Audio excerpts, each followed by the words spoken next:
Hello नमस्कार आप सभी प्यारे भाई बहनों को। एक बहुत ही महत्वपूर्ण प्रश्न जिसका उत्तर सभी टीजीटी, पीजीटी, जीआईसी और एलटी ग्रेड की तैयारी करने वाले विद्यार्थियों के पास होना चाहिए। गौर से देखिए, प्रश्न देखिए और प्रश्न का पूरा जवाब इत्मीनान से आपको मिलेगा। देखिए, टीजीटी, पीजीटी और हिंदी विषय से आप तैयारी कर रहे हैं, एलटी ग्रेड की प्रिपरेशन कर रहे हैं, जीआईसी भी देंगे, टीजीटी भी देंगे, डेट आ गई, पीजीटी भी देंगे, डेट आ चुकी है। इसका कोई ऐसा फॉर्मूला जिस पर तैयारी करके हम अपनी परीक्षा में अपने आप को सफल बना पाएंगे, ऐसा कुछ है क्या?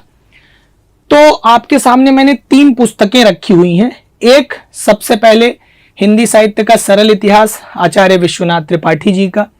दूसरा, हिंदी साहित्य का इतिहास आचार्य रामचंद्र शुक्ल जी का, जिसकी भूमिका तक प्रश्न पूछा जा चुका है। किसने लिखा है? रामस्वरूप चतुर्वेदी जी ने लिखा है। साथ ही हिंदी साहित्य का दूसरा इतिहास बच्चन सिंह जी का और आधुनिक हिंदी साहित्य का इतिहास बच्चन सिंह जी का। क्या पढ़ें, कैसे पढ़ें, कितना पढ़ें, कोई तरीका जिससे 3 माह 4 माह के भीतर हम ये एक ऐसी तैयारी कर सकें। एक बेस्ट बुक क्या हो सकती है, हमारा स्टडी प्लान क्या हो सकता है, हमारी प्रिपरेशन स्ट्रेटजी क्या हो जिससे हमारा चयन सुनिश्चित हो सके। इन परीक्षाओं में कोई एक फॉर्मूला है तो बताया जाए। आज मैं ये सारा फॉर्मूला, साथ ही साथ एलिजिबिलिटी का जो बड़ा बवाल है कि एलिजिबिलिटी क्या होगी, यानी अर्हता क्या होगी टीजीटी हिंदी, एलटी ग्रेड के लिए हिंदी के लिए, जीआईसी के हिंदी के लिए, और टीजीटी पीजीटी तो खैर आप फॉर्म भर चुके हैं तो एग्जाम देने जा ही रहे हैं। साथ ही एक बड़ी खुशखबरी जिसमें 30,000 से भी ज्यादा पदों पर अभी विज्ञप्ति जारी होना है परीक्षा होते ही। शायद परीक्षा होने के पूर्व ही ये वैकेंसी आप लोगों के सामने समक्ष आ जाए। आइए एक एक तथ्य पर हम आपसे बात करेंगे। देखिए, सबसे पहले तो मैं आपसे एलिजिबिलिटी क्राइटेरिया पर, अर्हता पर बात कर लेता हूं। अगर आप टीजीटी देने जा रहे हैं, यूपी टीजीटी अथवा पीजीटी देने जा रहे हैं, तो इसके संबंध में जो अर्हता मांगी जाती है वो केवल और केवल ये कहा जाता है कि आप जो है स्नातक हों। क्या हो? स्नातक हों। प्रश्न ये है कि आपके पास स्नातक होना चाहिए। स्नातक आप 3 विषयों से करते हैं और हिंदी के साथ आपके पास कम से कम 2 वर्ष संस्कृत हो। कम से कम स्नातक में ही अगर कम से कम 2 वर्ष तक आपके पास संस्कृत भी है हिंदी के साथ, तो यहां पर कोई आपत्ति नहीं है। तब तो आप इस फॉर्म को गाजे बाजे के साथ भर सकते हैं, कोई दिक्कत नहीं है। हम यूपी टीजीटी पीजीटी की बात कर रहे हैं। साथ ही आपके पास बीएड होना चाहिए। यहां पर आपसे इंटरमीडिएट की बात नहीं की जाती। अगर आपने इंटरमीडिएट में किया है तो बहुत अच्छा, नहीं किया संस्कृत इंटरमीडिएट में तो भी कोई फर्क नहीं पड़ेगा अगर आप यूपी की बात करेंगे तो। अब यहीं पर मैं बात करता हूं अगर एलटी ग्रेड की। अगर मैं एलटी ग्रेड की बात करूंगा तो एलटी ग्रेड में मामला थोड़ा सा भिन्न है। एलटी ग्रेड आपसे क्या कहता है कि एलटी ग्रेड के लिए जो जरूरी अर्हता तय की गई है आप लोगों के लिए, जो मैं आप लोगों के सामने रखने वाला हूं, वो ये तय की गई है कि अगर आप एलटी ग्रेड के विद्यार्थी हैं तो आप सहायक अध्यापक यदि बनना चाहते हैं और हिंदी विषय से बनना चाहते हैं तो आपने भारत में विधि द्वारा स्थापित किसी विश्वविद्यालय से या मानित विश्वविद्यालय से या किसी संस्था से एक विषय के रूप में हिंदी स्नातक और एक विषय के रूप में संस्कृत के साथ इंटरमीडिएट, यह बात बिल्कुल स्पष्ट लिखी गई है कि आपने एक विषय के रूप में स्नातक में हिंदी पढ़ा हो और यह हिंदी कम से कम 2 वर्ष तक अवश्य रही हो। ध्यान रखिएगा, आपके स्नातक में एलटी ग्रेड का फॉर्म भरने के लिए जो हिंदी विषय होना चाहिए वो कितने समय तक होना चाहिए? तो कम से कम 2 वर्ष अवश्य हो। अगर पूर्णतः 3 वर्ष तक है तो अत्युत्तम, तब तो कोई दिक्कत ही नहीं है, तब तो आप प्रश्न चिन्ह लगाएंगे भी नहीं। लेकिन मान लीजिए किसी कारणवश 2 ही वर्ष तक आपके पास है तो भी कोई आपत्ति नहीं, आप फॉर्म भर सकते हैं, गाजे बाजे के साथ भर सकते हैं, तकलीफ मत रहिए। और एक विषय के रूप में संस्कृत हो, ठीक है, एक विषय के रूप में संस्कृत के साथ इंटरमीडिएट किया हुआ हो आपने, यानी इतना करने के साथ अगर आपके पास संस्कृत भी है लेकिन कहां, ग्रेजुएशन में नहीं, इंटरमीडिएट में है, अगर आपने 12th संस्कृत से किया है। अब ये उन विद्यार्थियों के साथ एक प्रकार का खिलवाड़ है जिन्होंने साइंस बैकग्राउंड से पढ़ाई किया है, आर्ट्स बैकग्राउंड से अपनी पढ़ाई नहीं किया है, ह्यूमैनिटीज के सब्जेक्ट्स के साथ उन्होंने इंटर नहीं किया है। जैसे मैं अपने आप को ही ले लूं तो मैं इंटरमीडिएट हूं लेकिन साइंस बैकग्राउंड से हूं, तो साइंस बैकग्राउंड में मैंने हिंदी से तो इंटर किया है लेकिन संस्कृत तो मेरे पास ऑप्शन था ही नहीं, तो मैं कैसे ले सकता हूं? मेरे जैसे न जाने कितने हमारे भाई बहन हैं जो ये चीज नहीं कर पा रहे हैं। तो अगर आप में से किसी भाई बहन ने संस्कृत से इंटर नहीं किया है लेकिन बाद में एकल विषय से आपने संस्कृत से 12th कर लिया है तो भी आप आर्य हैं, तो भी आप इस फॉर्म को भर सकते हैं बिना किसी दबाव में, बिना किसी समस्या के। आप इस फॉर्म को भर दीजिए। सुनिए, मेरे सभी प्रश्नों को बहुत गौर से सुनिए, मैं आपके सभी सवालों को आज आपके सामने रख दूंगा, सारे सवालों का जवाब आपको दे दूंगा, ठीक है। अब आइए अगले पर चलते हैं। अगला माजरा क्या है जरा इसको भी समझिएगा, अगला मामला क्या है इसमें।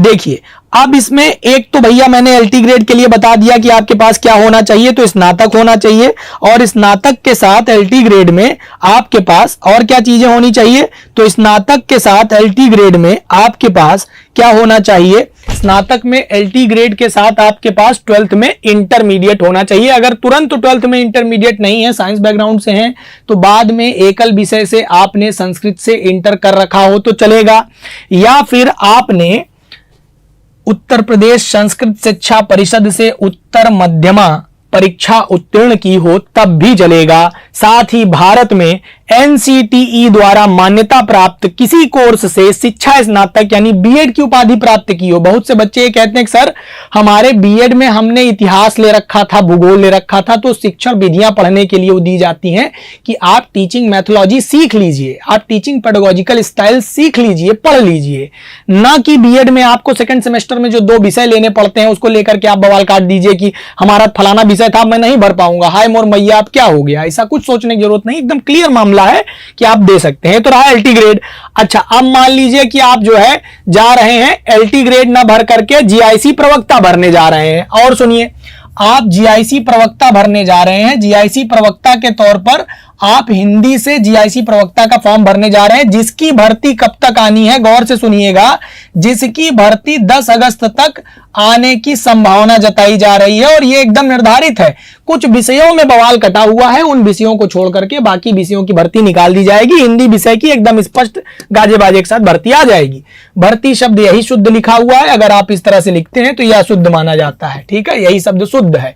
और आइए, इसके लिए आपके पास स्नातक हो, स्नातक में आपके पास क्या है उससे कोई मतलब नहीं है, अगर हिंदी है तो बहुत अच्छी बात है, और आपके पास परास्नातक होना चाहिए। परास्नातक में आपके पास हिंदी विषय से यदि आपने परास्नातक कर रखा है, अभी तक बीएड नहीं मांगा जाता था, लेकिन अब नई शिक्षा नीति के आधार पर भर्तियां होंगी, तो नई शिक्षा नीति कहती है कि बिना बीएड आप किसी भी अवस्था में शिक्षक नहीं बन सकते, इसलिए यह अत्यावश्यक है कि आपने बीएड भी कर रखा हो। जी हां, स्नातक, स्नातक के साथ परास्नातक और बीएड, ये 3 चीजें यदि आपके पास हैं। क्या सर इसमें भी हिंदी के साथ संस्कृत की उपादेयता होती है जीआईसी प्रवक्ता में? तो नहीं होती। इसमें कुल जमा केवल और केवल आपके पीजी से लेना देना है। अगर आपने पीजी संबंधित विषय कर रखा है प्लस आपने बीएड कर रखा है तो आप इस परीक्षा को दे सकते हैं। एक तो मैंने आपको पहला प्रश्न ये बताया कि कौन कौन से विद्यार्थी इस परीक्षा को दे सकते हैं, तो एकदम ये विद्यार्थी इस परीक्षा को दे सकते हैं। दूसरा, जो विद्यार्थी इस परीक्षा के लिए अर्ह हैं उनके लिए कौन कौन सी पुस्तकों से अध्ययन करना होगा, किन पुस्तकों का सहारा लेना होगा, पाठ्यक्रम में क्या समानताएं हैं और पाठ्यक्रम में क्या भिन्नताएं हैं।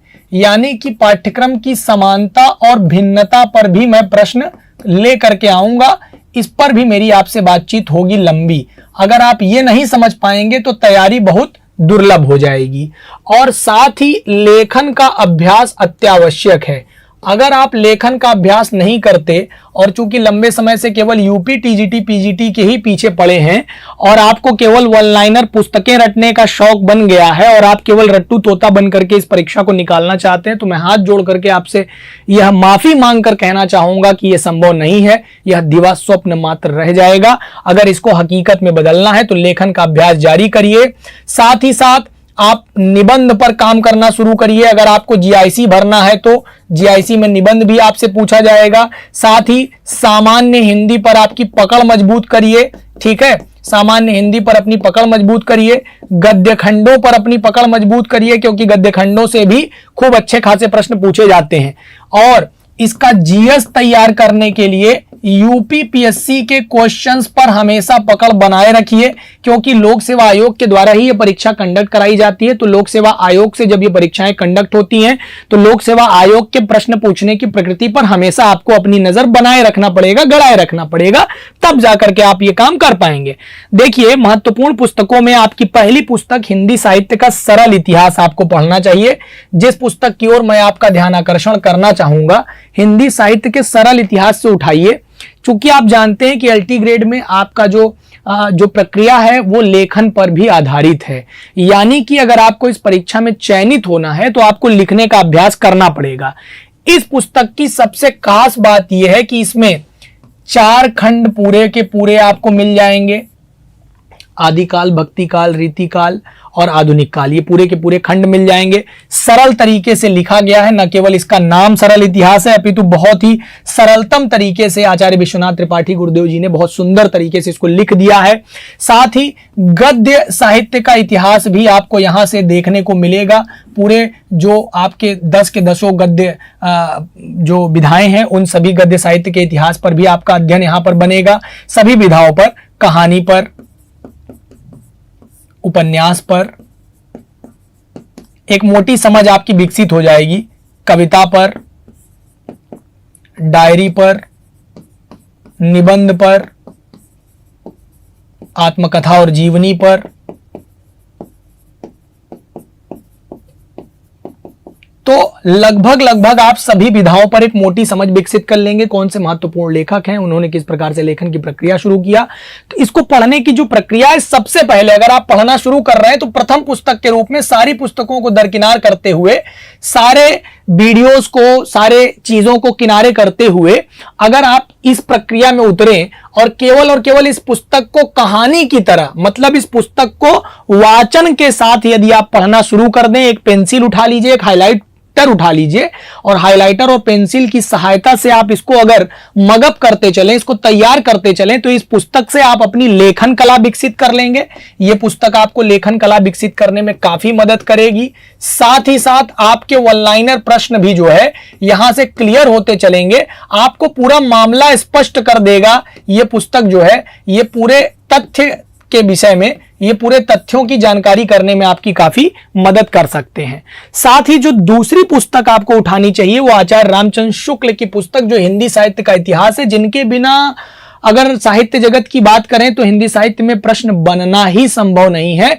वो पूरी की पूरी प्रक्रिया आपको यहां से देखने को मिलेगी। तो आपको दूसरी पुस्तक जो उठानी चाहिए वो हिंदी साहित्य का इतिहास, और इस तरह से कि इसकी भूमिका और प्राकथन भी नहीं छोड़ना चाहिए। जिस प्रकार से इन्होंने लेखन शुरू किया है, आप आचार्य जी की भाषा पर अपनी पकड़ बनाइए किस प्रकार से, और देखिए तो चीजों को तथ्यात्मक तरीके से लिख करके और उसको काटते हुए, अपने तर्कों से स्थापित करते हुए किस प्रकार से साहित्य इतिहास में इन्होंने, शुक्ल जी ने अपने नाम का परचम लहराया, किस प्रकार से अकाट्य बिंदुओं पर अपनी बात किया है, अपनी चर्चा रखी है, जिस प्रकार से उसका अध्ययन आपको करना पड़ेगा।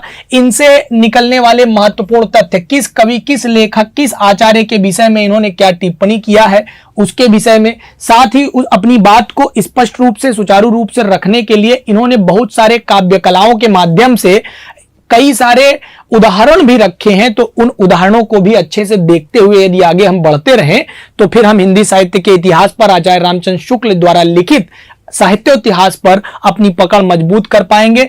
इस पुस्तक को कम से कम 3 बार, 4 बार, 5 बार आपको परीक्षा के पहले पढ़ लेना पड़ेगा, क्योंकि अगर आपको टीजीटी पीजीटी याद आ रहा हो 2021 का, अगर आप भूले ना हो तो 2021 का जब प्रश्न पत्र हुआ था तो अच्छे अच्छे विद्यार्थी और मार्केट के बड़े बड़े टीचर जो है धाराशायी हो गए थे।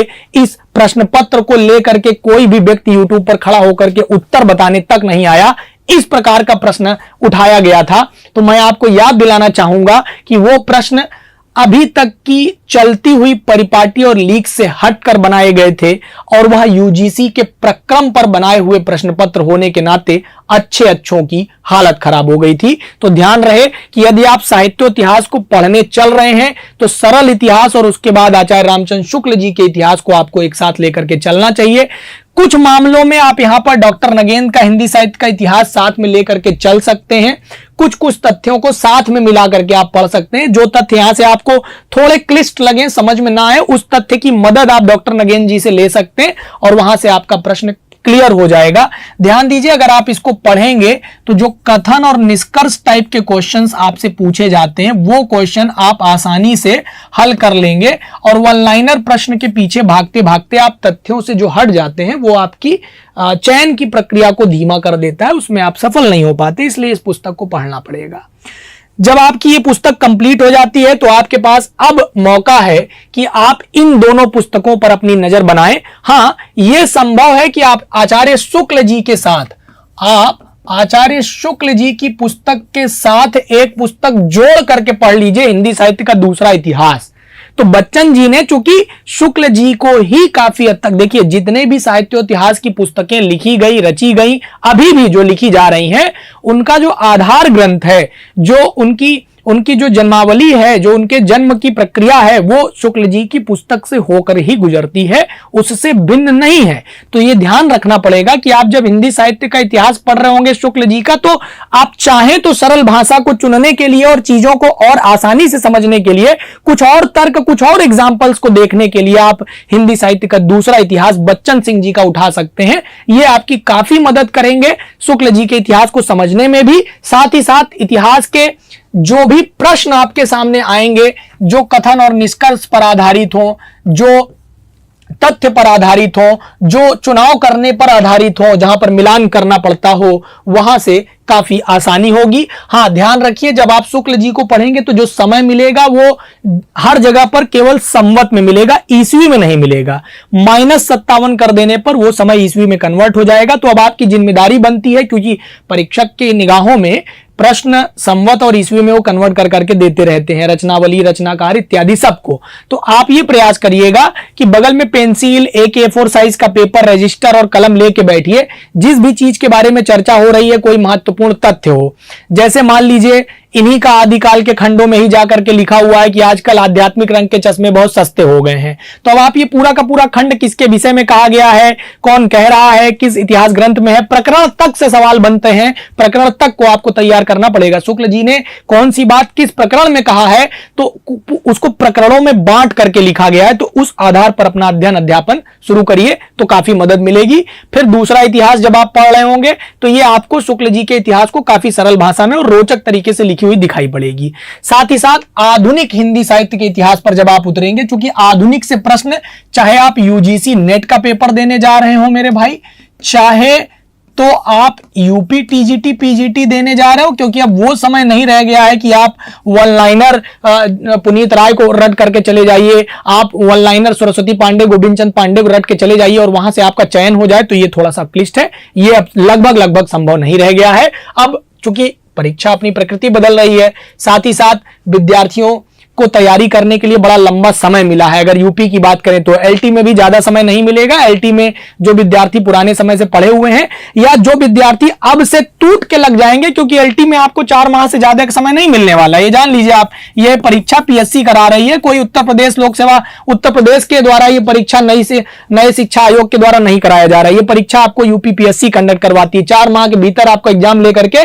15 दिन के अंदर रिजल्ट प्रेषित करके आपको दे दिया जाएगा। अब चाहे आप एलटी देने देने जा रहे हो, चाहे आप जीआईसी देने जा रहे हो, चूंकि इनमें दोनों में तो लेखन भी है, केवल और केवल आप प्री निकाल भी लिए तो नौकरी थोड़ी लग जाने वाली है, मुख्य परीक्षा लिखना है। तो पहले दिन से जो आपकी तैयारी है वो वन लाइनर से हट करके तथ्यपरक होनी चाहिए और तथ्यों को उजागर करते हुए उनको बहुत स्पष्ट रूप से उसका लेखन शुरू होना चाहिए। पहले दिन से प्रयास जारी कर दीजिए। ऐसा शिक्षक भी चुनिए पीएससी के लेवल का जो कि पीएससी पढ़ाते रहे हों और वही इन सब चीजों को पढ़ाएं, तो उस तथ्य पर उतर करके वो शायद बात भी कर पाएंगे। तो ये महत्वपूर्ण पुस्तक होगी आपके लिए। साथ ही जिस चीज को आप पूरी तरह से पहले छोड़ देते हैं, हिंदी का गद्य साहित्य जहां से प्रश्न लगातार बनेंगे, आप चाहे तो रचना और कवि के संबंध में कोई प्रश्न बने, है ना, रचना रचनाकार के संबंध में कोई प्रश्न बने तो उसका उत्तर कहां से मिलेगा, यहां से मिलेगा। और साथ ही साथ अगर आपको क्रम सजाने के संबंध में कोई प्रश्न मिले तो कहां से मिलेगा, यहां से मिलेगा। और कालखंड के विषय में गद्य साहित्य में जब विधाओं की चर्चा होगी तो विधाओं के विषय में स्पष्ट उल्लेख कहां मिलेगा, तो आचार्य रामचंद्र तिवारी जी आपको देंगे। साथ ही साथ अगर आप पढ़ना चाहते हैं पूरे साहित्य इतिहास में, अगर आप किसी भी रचना के मूल विषय वर्ण विषय के बारे में अगर पढ़ना चाहते हैं कि रचना का मूल विषय क्या है, वर्ण विषय क्या है रचना में, और रचना के संबंध में तथ्य क्या है, उसका सन या संवत स्पष्ट उजागर होना चाहिए जिसको आप सामने रख सकें, तो उसके लिए आपको आचार्य रामचंद्र तिवारी जी को पढ़ना पड़ेगा। और हिंदी का गद्य साहित्य के लिए इससे अच्छी पुस्तक अभी तक भारत में नहीं है, हो भी नहीं सकती। तो इन पुस्तक को अध्ययन करके ही आप आगे बढ़ सकते हैं। पुस्तक थोड़ी महंगी आती है, 1000-1200 रुपए की किताब है, बड़ी मोटी सी किताब होती है, इसको आपको लेकर के पढ़ना पड़ेगा। और साथ ही साथ इतने के साथ आपको साथ ही साथ हमारे कुछ नोट्स की मदद मिल जाएगी, हमारी कक्षाओं की मदद मिल जाएगी, हमारी कक्षाएं आप देख सकते हैं। इन दोनों की मदद से और इनके साथ अब इधर आ जाइए, आपको काव्यशास्त्र पढ़ना पड़ेगा, भारतीय और पाश्चात्य काव्यशास्त्र का अध्ययन करना पड़ेगा। अगर मैं यूपी की बात करूं तो उसमें पाश्चात्य काव्यशास्त्र का एक आध सवाल 2 सवाल बना तो बना, नहीं तो नहीं बनता।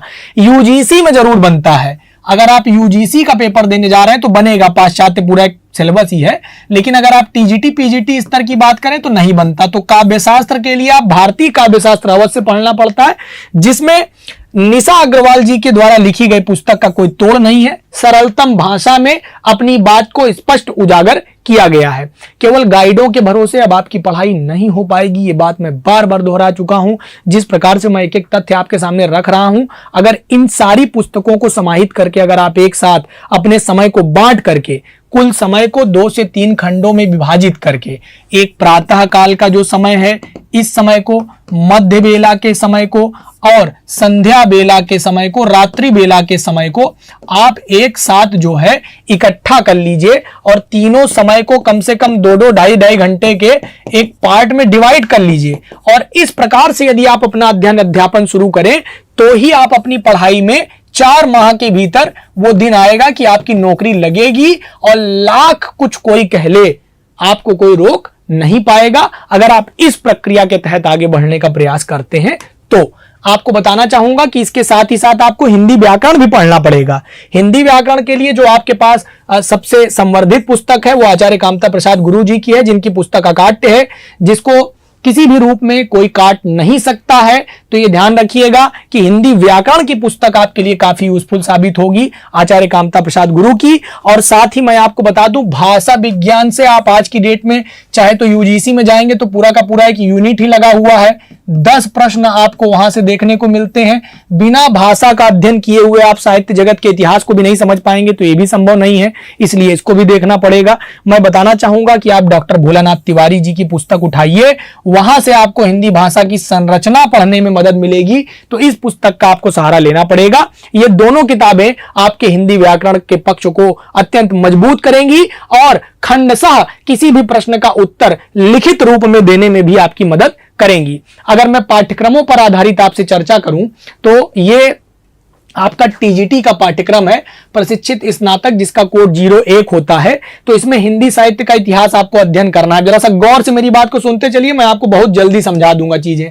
आपको आदिकाल पढ़ना है, तो मैंने बता दिया कि पहले आप सरल इतिहास उठाइए, सरल इतिहास के बाद आप आचार्य रामचंद्र शुक्ल की किताब उठा लीजिए। आचार्य शुक्ल जी की किताब और सरल इतिहास पढ़ने के बाद जरूरत नहीं पड़ेगा कि आप आदिकाल कहीं और से पढ़ें, मैं बताता चलता हूं, सुनते चलिए। फिर भक्ति काल उठा लीजिए, भक्ति काल में भी आप यही करिए, सरल इतिहास और शुक्ल जी का इतिहास, और मन कर जाए तो बच्चन सिंह जी का इसमें दूसरा इतिहास लगा लीजिएगा, तो इससे भी आपका काम हो जाएगा। क्योंकि भक्ति काल स्वर्णकाल कहा गया है, बहुत अच्छे से इसको जो खंडसा बांटा गया है, सारी रचनाएं हैं, रचनाकार हैं, इसको स्वर्णकाल कहने के पीछे का जो मुख्य उद्देश्य है वो आपको जब पढ़ेंगे तो समझ में आएगा।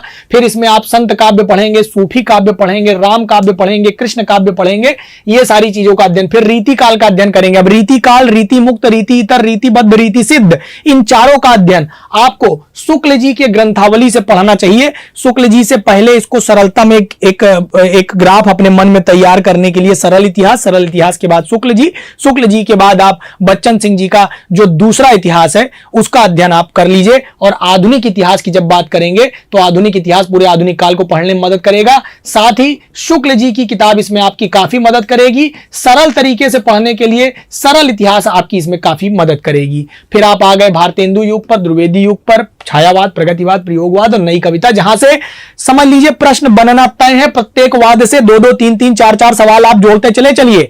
और यह चीज आपको कैसे पता चलेगी कि कहां से क्या क्या पढ़ा गया है, तो इसके लिए जितनी पुस्तकें मैंने बताई हैं उसमें प्रीवियस ईयर क्वेश्चन पीवाईक्यू का बहुत बड़ा हाथ है। जब तक आप टीजीटी, पीजीटी ले लीजिए, चाहे तो आप एलटी ग्रेड ले लीजिए, चाहे तो आप जीआईसी प्रवक्ता ले लीजिए, इन सब के पुरातन प्रश्न पत्रों को जब तक आप नहीं लगाएंगे तब तक आप यह तय नहीं कर पाएंगे कि प्रश्न की प्रकृति क्या है।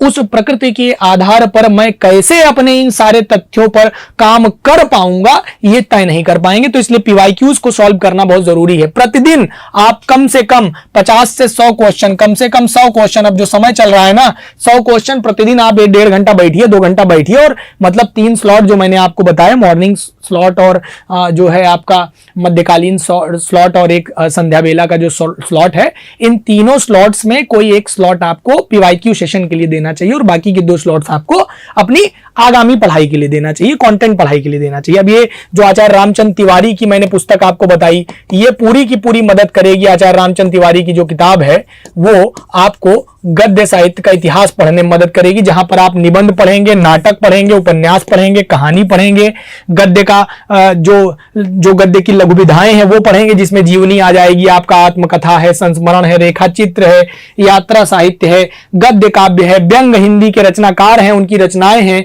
उनके काव्यों के भेद है, रस है, अवयव है, छंद है, अलंकार है, शब्दालंकार, अर्थालंकार, काव्य गुण, काव्य दोष, ये सब आपका किसके अंतर्गत, साहित्य शास्त्र जिसको हम लोग कहते हैं, साहित्य शास्त्र कह दीजिए चाहे काव्य शास्त्र कह दीजिए, इसके अंतर्गत डॉक्टर निशा अग्रवाल की पुस्तक से इसका अध्ययन करते चलेंगे। साथ ही साथ यूट्यूब पर इसकी कक्षाएं मैं उपलब्ध करवाऊंगा। अगर आप चैनल पर नए हैं तो सब्सक्राइब कर लीजिए, बेल आइकन पर प्रेस कर दीजिए। ये सारी चीजें आपको इसी यूट्यूब के माध्यम से मैं प्रेषित करता चलूंगा।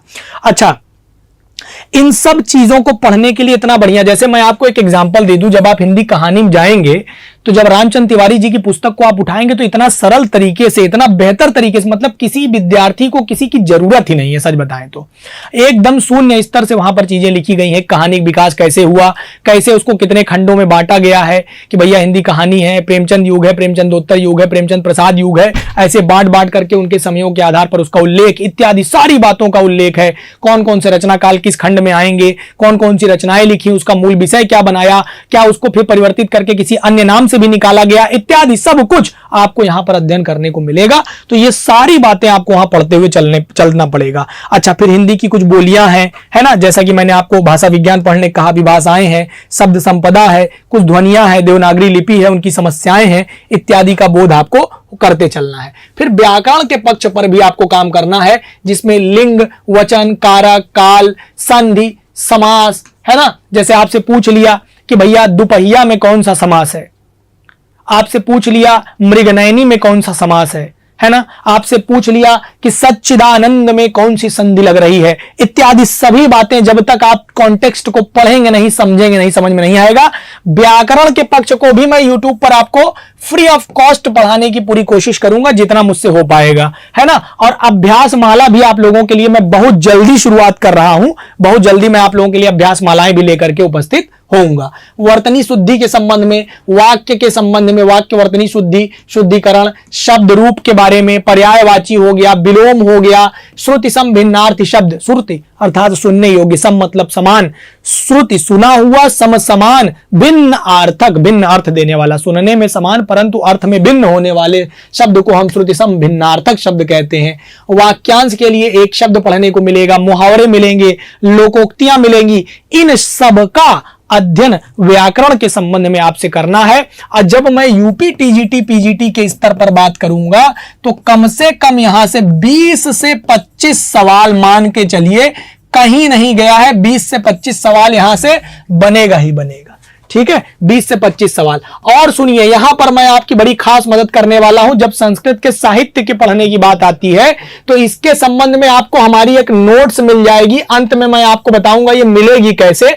इसके लिए आपको कोई किताब खरीदने की जरूरत नहीं पड़ेगी और कोई ऐसी किताब है भी नहीं जिसमें आपको केवल और केवल टीजीटी पीजीटी भर का एकदम प्रॉपर मसाला मिल सके। तो श्रीहर्ष पढ़ना है, संस्कृत के कुछ प्रमुख रचनाकार हैं, उनकी रचनाएं हैं, जैसे कालिदास है। देखिए, एक तो शुद्ध शुद्ध में ही पूछा जाता है, कालिदास कोई शब्द नहीं होता है ना, तो कालिदास गलत शब्द है। बना कैसे है, कालीन धन दास से मिलकर के आपका बना है कालिदास, है ना। कालिदास सच सच बतलाना। अब इधर आ जाइए, भवभूति, भारवी, माघ और दंडी का अध्ययन करेंगे। दंडी वही दंडी जिन्होंने अलंकारों को सबसे पहले परिभाषित किया। काव्य शोभाकरान अलंकार, काव्य शोभाकरान धर्मान अलंकारान प्रचक्षते। तो अलंकार को, काव्य के शोभाकारक धर्मों को सबसे पहले अलंकार की संज्ञा देते हुए आचार्य दंडी को हमें पढ़ना है। फिर संस्कृत के ही संधि पढ़नी है। संस्कृत की संधि और हिंदी की संधि थोड़ा बहुत अंतर है, बाकी सब लगभग समान है। अगर आप हिंदी की संधि पढ़ेंगे तो संस्कृत की संधि काफी हद तक आप उत्तर कर लेंगे, थोड़ा परिवर्तन रहता है, थोड़ा अलग से मेहनत करनी पड़ेगी।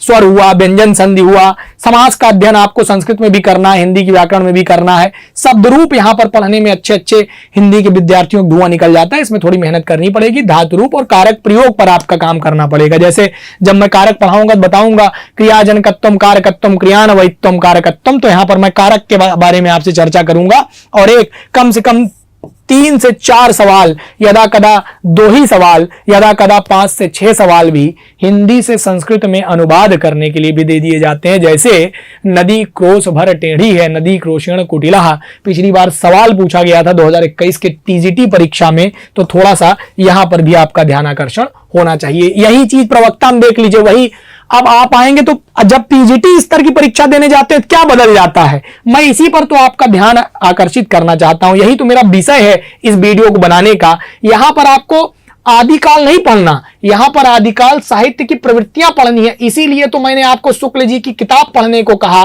क्योंकि किसी भी काल का साहित्य वहां की जनता की चित्तवृत्तियों का सचित्र वर्णन होता है। जैसे जैसे वहां का चित्तवृत्ति बदलती जाती है जनता की, वैसे वैसे साहित्य अपना रूप परिणत करता जाता है। तो जब तक आप वहां की प्रमुख प्रवृत्तियों का अध्ययन न कर लें, आप समझ नहीं पाएंगे प्रवृत्तियों के आधार पर कालखंड कैसे निर्धारित हुए, कैसे साहित्य लिखे गए। फिर ऐसे ही आपको भक्ति काल, और भक्ति काल में संत काव्य, सूफी काव्य, राम भक्ति, कृष्ण भक्ति, रीति धारा, रीति बद्ध, रीति सिद्ध, रीति इतर, रीति मुक्त, ये सब लिख दिया गया है यहां पर। जब पीजीटी सिलेबस में उतरेंगे, छोटी सी बारीकी है लेकिन आपको समझना बड़ा जरूरी है जब टीजीटी स्तर पे जाते हैं और पीजीटी स्तर पे जाते हैं।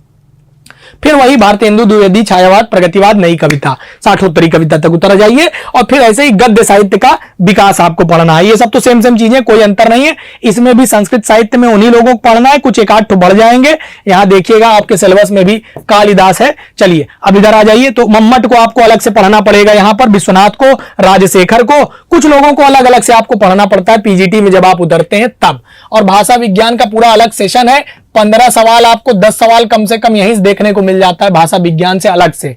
काव्य शास्त्र आपको यहां पर पढ़ना ही है, जिसमें आपको काव्य गुण, काव्य दोष, ये सारी चीजें आपको अलग से पढ़नी है। रस, छंद, अलंकार, अवयव इत्यादि तो पढ़ने ही पढ़ने हैं। अब आ जाइए, मैं आपको बता दूं कि टीजीटी पीजीटी की परीक्षा की जो तिथि निर्धारित की गई है उसमें समय कितना बचा है। तो पीजीटी की जो तिथि निर्धारित की गई है वो 15-16 अक्टूबर है। अगर 15-16 अक्टूबर के हिसाब से तैयारी करें तो आप अपना देख लीजिए भैया कितना समय आपके पास बच रहा है, कितनी आपकी तैयारी में कितना समय लगेगा। मैं कह दूं 5 घंटा पढ़ने चयन होगा, उचित बात ना होगी। 15 घंटा पढ़ के चयन होता है तो इस समय 15 घंटा लगा दीजिए, क्योंकि भर्ती जानी नहीं चाहिए। इसके बाद 30,000 पद और हैं और हमको इसमें भी अपना जो है चयनित होना है, और 30,000 जो पद आएंगे उसकी भर्ती भी देने की नौबत ही ना आ जाए, इसी में हमको चयनित होकर निकल जाना है। अगर आता है तो ठीक है, हमारे पास एक और हमारे भाग्य ने हमको एक और ऑप्शन दिया। हम इससे अच्छी बात हमारे लिए क्या हो सकती है। विज्ञापन संख्या 2022 का अगर टीजीटी देखेंगे तो टीजीटी की डेट आपको दी गई है 18-19 दिसंबर। टीजीटी में आपके पास अच्छा खासा समय है, इसमें आप अपना पूरी ताकत लगा दीजिए। साथ ही टेट का फॉर्म दे दिया गया है। टेट का फॉर्म अभी आया नहीं है, लेकिन आपको इसकी डेट दे दी गई है, तो जो लोग अभी टेट नहीं पास है वो अपना टेट का देखते रहेंगे। अब हम जब एलटी ग्रेड की भर्ती परीक्षा में उतरेंगे तो यहां पर सिलेबस देखिए, आदिकाल, भक्ति काल, जिसमें संत काव्य, सूफी काव्य, राम काव्य, कृष्ण काव्य, रीति काल अलग से पढ़ना। फिर आधुनिक काल में आ जाइए, भारतेंदु, द्विवेदी, छायावाद, प्रगतिवाद, प्रयोगवाद, नई कविता। अगर मैं आपको बताऊं कि आप टीजीटी स्तर की तैयारी कर रहे हैं तो टीजीटी स्तर पर सिलेबस में कोई रंच मात्र का परिवर्तन नहीं है। प्रश्न पूछने की प्रकृति में परिवर्तन होगा बस, क्योंकि इस प्रश्न पत्र को बनाने वाला व्यक्ति पीएससी में बैठा हुआ है और वो नई शिक्षा आयोग में बैठा हुआ है। दोनों में बहुत अंतर है। आप पीएससी के प्रश्न प्रकृति पर जरा सा एक बार अध्यापन करके देखिए, आपको समझ में आ जाएगा कि प्रश्न प्रकृति कितनी बदल रही है। साथ ही साथ जब आप गद्य साहित्य के विकास में उतरेंगे तो निबंध, नाटक, उपन्यास, कहानी, जीवनी, आत्मकथा, संस्मरण, रेखा चित्र, यात्रा साहित्य, व्यंग्य, यहाँ पर गद्य साहित्य में भी आपको अलग अलग कुछ और अन्य विधाओं का भी अध्ययन करना है। साथ ही काव्य के स्वरूप को अध्ययन करना है यहाँ पर, जिसमें अवयव पढ़ने हैं, भेद पढ़ना है, छंद पढ़ने हैं, दोहा, रोला, सोरठा, चौपाई, बरवय, छप्पय, हरिगीतिका, इंद्र वज्रा, उपेंद्र वज्रा, वंशस्थ, वसंत तलिका, कवित्त और सवैया। देखिए अलग से इसमें वे छंद पढ़ने कौन कौन से, ये स्पष्ट कर दिया गया है कि कौन कौन से छंदों से प्रश्न बनाए जाएंगे, वो सब तैयार करने हैं। लक्षण पढ़ने हैं, इसके उदाहरण पढ़ने हैं, क्योंकि लक्षण नहीं पढ़े रहेंगे तो सीधा एकदम एक ठो काव्य लिख करके दे देगा, कहेगा निम्नलिखित में से कौन सा छंद लगा हुआ है। अब गिनना उन्ना आता नहीं है, पता चला हालत खराब, मान लीजिए गलती से गिन लिए तो लक्षण नहीं पता किसमें कितने चरण होते हैं, कितनी मात्राएं होती हैं, पता नहीं, तो फिर काम खत्म कहानी वहीं से। फिर अलंकार में अनुप्रास, यमक, श्लेष, वक्रोक्ति, उपमा, रूपक, उत्प्रेक्षा, अतिशयोक्ति, प्रतीप, संदेह, भ्रांतिमान, अत्युक्ति, अनन्वय, ये सारे अलंकारों का बोध होना चाहिए। काव्य गुण और काव्य दोष का भी अध्ययन करना पड़ेगा। किताब मैंने बता दिया है, उतनी किताबें अगर आप पढ़ लेते हैं तो काम आपका रुकेगा नहीं। हिंदी की कुछ विभाषाएं हैं, बोलियां हैं, हिंदी शब्द संपदा है, ध्वनियां है, देवनागरी लिपि है, उसका नामकरण, उसके विकास, उसकी विशेषताएं, सीमाएं, उसके सुधार में क्या क्या प्रयत्न किए गए हैं। अच्छा, इन सारी चीजों के संबंध में आपको मैं अलग से वीडियो जरूर देता रहूंगा, आप चैनल पर बने रहिएगा। हिंदी के संबंध में अगर आप तैयारी करने जा रहे हैं तो इससे बेहतरीन आपके पास मौका नहीं हो सकता। आपका भाई विवेक पांडे आपके साथ है। मैं यूट्यूब पर जो कक्षाएं दे पाऊंगा देता रहूंगा। जो चीजें पेड बैच के माध्यम से उपस्थित हो पाएंगी वो पेड बैच के माध्यम से जुड़ करके पढ़ने का प्रयास करिएगा, और जो चीजें यूट्यूब पर संभव नहीं वो मैं यूट्यूब पर उपलब्ध कराऊंगा, और जो चीजें नोट्स के माध्यम से उपलब्ध हो सकती है वो नोट्स के माध्यम से उपलब्ध करवा दूंगा। संस्कृत साहित्य के लिए मैंने आपसे कहा बिल्कुल परेशान होने की जरूरत नहीं है। आपको कालिदास पढ़ना है, भवभूति, भारवी, मागदंडी, श्रीहर्ष, वाणभट्ट, इन सब का अध्ययन करना है, प्लस संस्कृत का व्याकरण भी, जो हिंदी व्याकरण में जैसे अलंकार है, समास है, समास है, संधि है, शब्द रूप है, सर्वनाम है, धातु रूप है, कारक प्रयोग है, कुछ अनुवाद है, ये सब पढ़ने हैं। अच्छा, अब और आगे आ जाइए तो आपका फिर ये आ जाता है कि जीआईसी में कैसे पढ़ना पड़ेगा। जीआईसी में क्या है, तो जीआईसी का ये जीएस का सिलेबस है, एक नजर मान लीजिए, मैं इस पर बाद में बात करूंगा। इसमें क्या होता है, तो सर अभी तक जो परीक्षा हुई थी उसमें सामान्य अध्ययन और वैकल्पिक विषय, यानी जैसे आपका हिंदी है तो यही आपका वैकल्पिक विषय है। एक प्रश्न पत्र होगा जो वस्तुनिष्ठ होगा, MCQ type of question answer होंगे, है ना, पीवाईक्यू सेशन में होंगे, और 120 सवाल आपसे पूछे जाएंगे, जिसमें से 80 सवाल और 40 सवाल, है ना, और 40 सवाल जो है आपके जीएस के होंगे, 80 आपका हिंदी से यानी वैकल्पिक विषय से होगा। तो 8 4 12 120, तो 40 सवाल आपको इस जीएस से करने हैं, 40 क्वेश्चन, और सिलेबस देखिए जरा सा, 80 सवाल इधर से करने हैं। इसमें भी 2 प्रश्न पत्र होंगे, प्रथम और द्वितीय।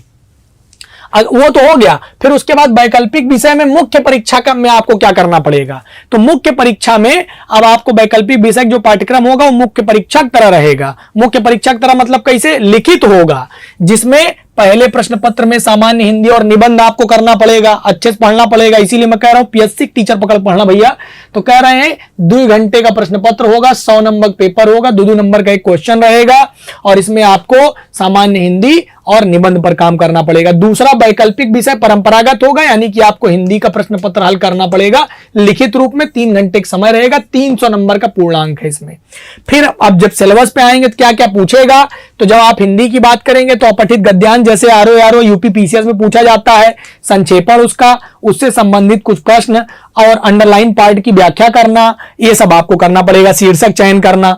अब फिर उसके बाद अनेकार्थी शब्द, विलोम, पर्यायवाची, तत्सम, तद्भव और देशज विदेशज शब्दों का भंडारण, वर्तनी शुद्धि, अर्थबोध, संधि, समास, क्रिया, हिंदी की वर्णमाला, विराम चिन्ह इत्यादि। हालांकि चिन्ह यहां पर भी गलत लिखा हुआ है, चिन्ह लिखने का सही तरीका यह है।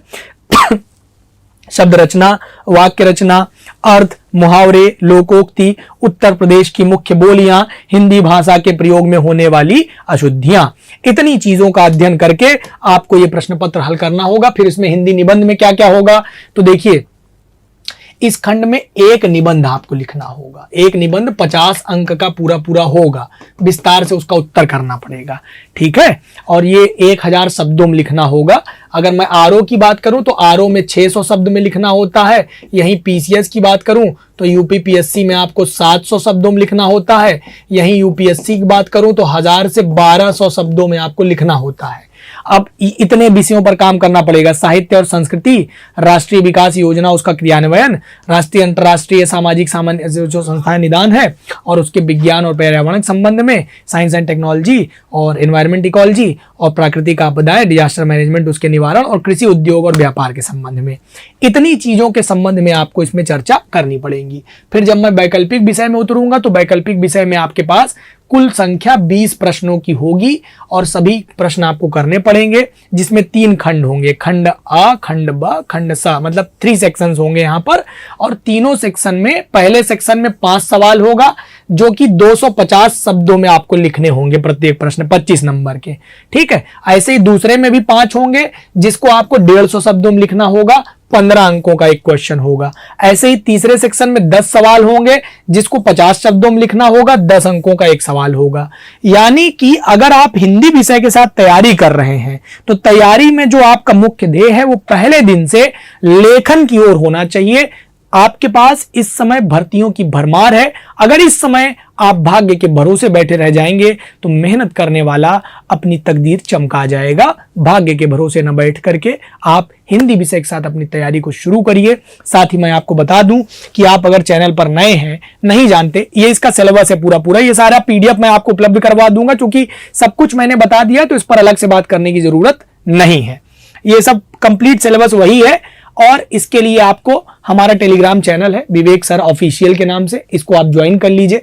कुछ ऐसा आपको लोगो दिख जाएगा जिसमें मेरी तस्वीर लगी हुई है। 856 विद्यार्थी अभी इसको नए सब्सक्राइब किए हुए हैं, जुड़े हैं।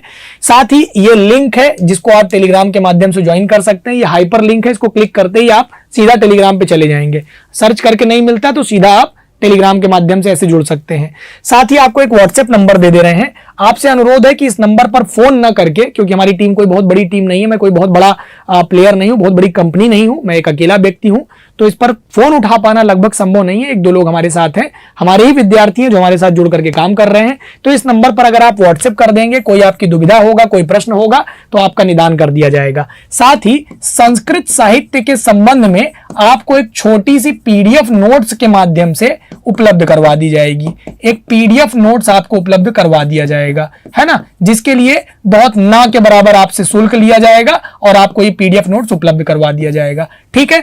बाकी सारी चीजें यूट्यूब पर क्लास के माध्यम से जुड़े रहिए, बने रहिए। इस परीक्षा में आप सभी का साथ, आप सभी के साथ आपका भाई विवेक पांडे बना रहेगा। तब तक के लिए जानकारी अच्छी लगी है तो धन्यवाद। अगर कोई प्रश्न मुझसे छूट गया हो जिसका उत्तर मैंने ना दिया हो तो कमेंट बॉक्स में कमेंट कर दीजिएगा, मैं रिप्लाई जरूर करूंगा। धन्यवाद, नमस्कार।